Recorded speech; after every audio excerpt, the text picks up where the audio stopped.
তো বন্ধুগণ, তো ওখানটা থেকে পেরিয়ে আসলাম। তো চেকপোস্ট ঢুকছি।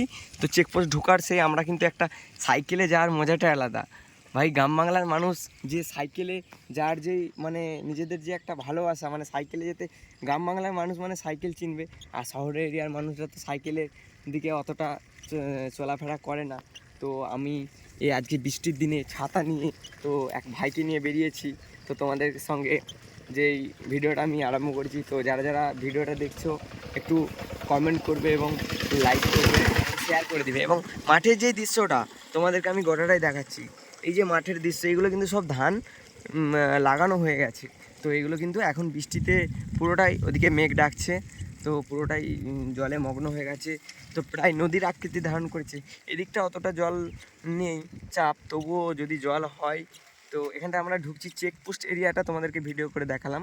যারা যারা আমার সাথে থাকো, যারা যারা আমার ভিডিও দেখো, তো এদিকটা কিন্তু পুরোটাই জলে মগ্ন হয়ে গেছে প্রায়। তো ওদিকে কতুলপুর রোড কিন্তু সোজা চলে গেছে, ঠিক আছে। আমরা কিন্তু সেই ছাতা নিয়ে ভ্রমণ করছি। তো আমরা ঘুরে ফিরে আমাদের এরিয়াটা দেখছি। তো আমরা চেকপোস্ট বাজারে এবার ঢুকবো। তো এখানে গ্রাম বাংলার যারা মানুষ তারা হয়তো এই এরিয়াটা চিনতে পারবে, যে মাঠের যে দৃশ্যটা। যারা গ্রাম বাংলার মানুষ তারা নিশ্চয়ই মাঠকে ভালোবাসবে। তো দেখো তোমরা যারা যারা আমার সাথে আছো ভিডিওটা সঙ্গে যারা যারা আছো, তো এখানটায় এদিকটাও মাঠটা গোটাটা প্রায় বৃষ্টি ভরে গেছে।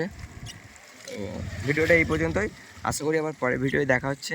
তো যারা যারা আমার ভিডিও দেখো, তো ইউটিউবে আমার চ্যানেল আছে উৎসব অফিসিয়াল, আর ফেসবুকে উৎসব রয়। তো একটু লাইক কমেন্ট করে এবং ইউটিউবের চ্যানেলটা একটু সাবস্ক্রাইব করে দিও।